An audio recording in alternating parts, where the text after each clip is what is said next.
Hey everyone! July 1st is 2 weeks away, and this year, that date holds more significance than usual. Several major updates are taking effect simultaneously, some impacting your finances, some impacting your family, some impacting what you spend on housing, and most people have no clue any of this is approaching. Today, I am walking through all of it, one by one in straightforward language, so you understand exactly what is shifting and what you need to do about it before the summer concludes. Before we dive in, subscribe to this channel right now and activate the bell. These kinds of updates happen without notice, and without a letter in your mailbox. The people subscribed here learn about them before the deadline arrives. Subscribe now, and let's dive in. The first change impacts millions of American families, and if you have adult children or grandchildren who are still repaying college loans, this one is pressing. For the past 2 years, roughly 7.7 million Americans enrolled in a student loan repayment program called SAVE, the Saving on a Valuable Education Plan, have not had to make loan payments while the program's future was caught up in legal disputes. A federal court declared the SAVE plan unlawful in March 2026. Starting July 1st, loan servicers will begin sending official notifications to every borrower still enrolled in SAVE, giving them 90 days to select a new repayment plan. Anyone who does not actively select a plan by the end of that 90-day window, which lands around the end of September, will be automatically placed in either the standard repayment plan or the new tiered standard plan. On the standard plan, monthly payments are determined based on the total loan balance, not the borrower's income. For low and middle income borrowers, that can mean a payment that is considerably higher than what they were accustomed to. The alternative being launched July 1st is called the Repayment Assistance Plan, or RAP. Under RAP, monthly payments range from 1% to 10% of adjusted gross income. There is a minimum payment of $10 per month, regardless of income. After 30 years of qualifying payments, any remaining debt is forgiven. RAP does not provide the $0 monthly payment that SAVE was known for, but it does cancel any interest not covered by the monthly payment. So the loan balance cannot increase while borrowers are enrolled. If you have an adult child or grandchild who was on the SAVE plan, please forward this to them today.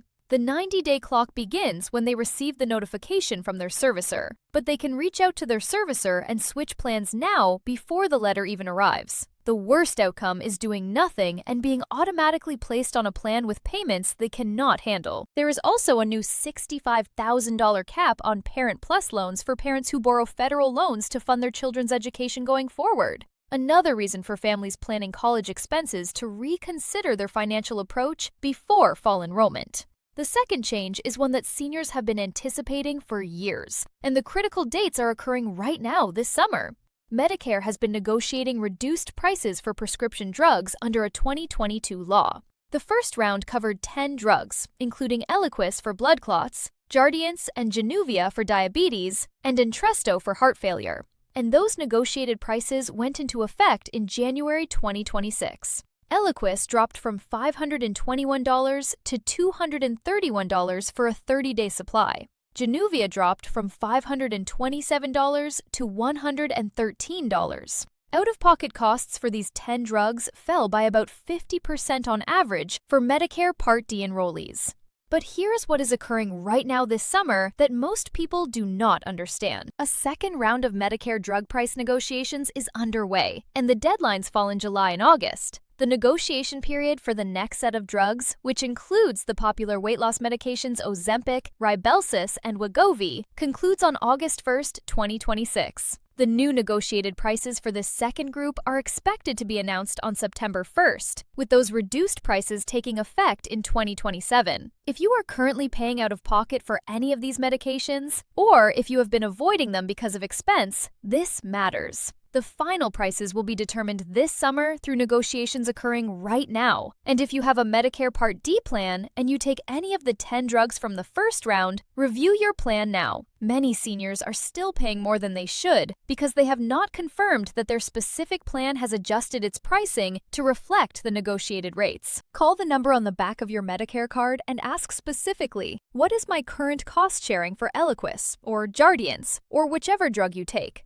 And has my plan applied the negotiated 2026 price?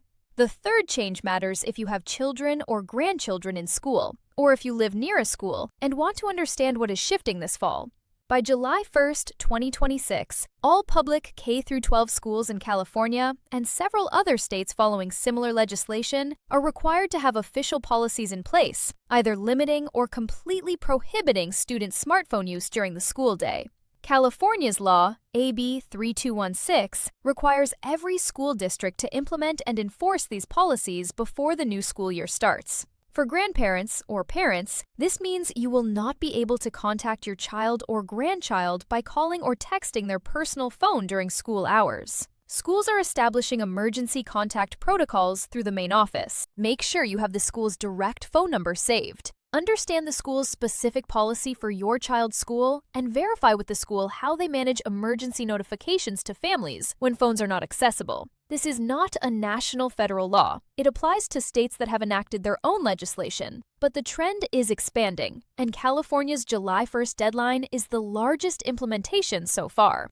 The fourth change is a financial one that benefits workers, including seniors who are still employed part-time or whose adult children and grandchildren receive overtime pay. Starting with the 2026 tax year, employers are now required to separately report overtime pay on Form W-2. This is meaningful because of a new deduction introduced under the One Big Beautiful Bill Act. Workers who receive overtime pay, the hours worked beyond 40 per week, can deduct up to $12,500 of that overtime pay from their federal taxable income. For a married couple filing jointly, the deduction cap is $25,000. This deduction applies to overtime compensation as defined under federal labor law, the Fair Labor Standards Act, and only to the overtime premium portion, meaning the amount earned above the regular rate of pay. For 2025, employers were not required to report this separately, and many workers were calculating the deduction manually from pay stubs. Starting with tax year 2026, it will appear as a dedicated line on your W-2, making it much simpler to claim correctly.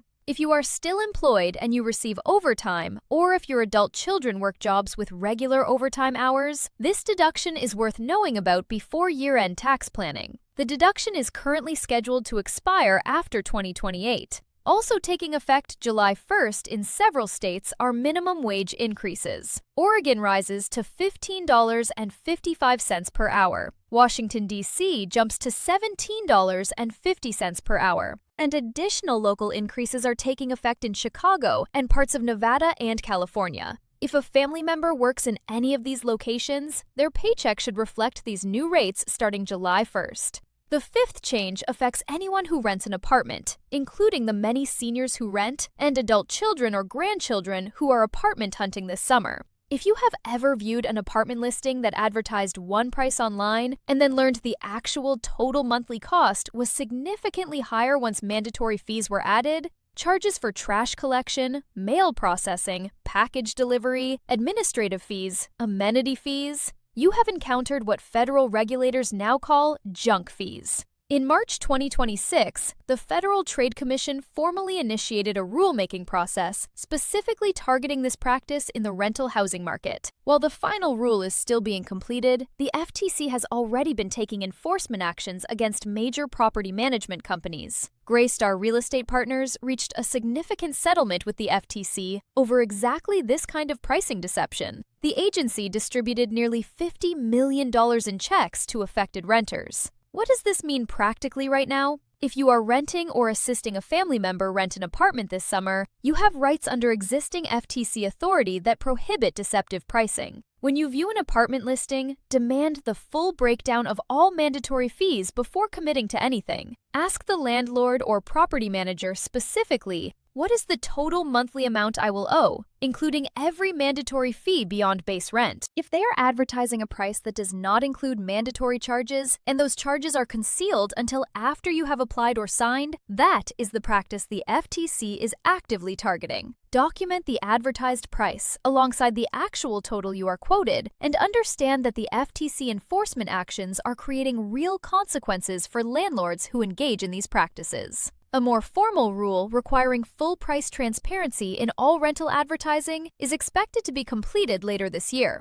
So here is the complete picture for what is occurring this summer. If you or your family have federal student loans on the SAVE plan, act now. Do not wait for the servicer letter, and do not let the 90-day window expire without selecting a plan. If you take any of the 10 Medicare negotiated drugs, confirm with your Part D plan that the new 2026 pricing is already reflected, and watch for updates about the second round of negotiations concluding in August. If you have children or grandchildren in public school, determine your school's specific phone policy before the fall semester and establish an emergency contact plan. If you work and receive overtime, 2026 is the first year your overtime pay will be separately listed on your W-2, making the new deductions simpler to claim when you file. And if you rent or are assisting someone find an apartment, request the full cost breakdown upfront.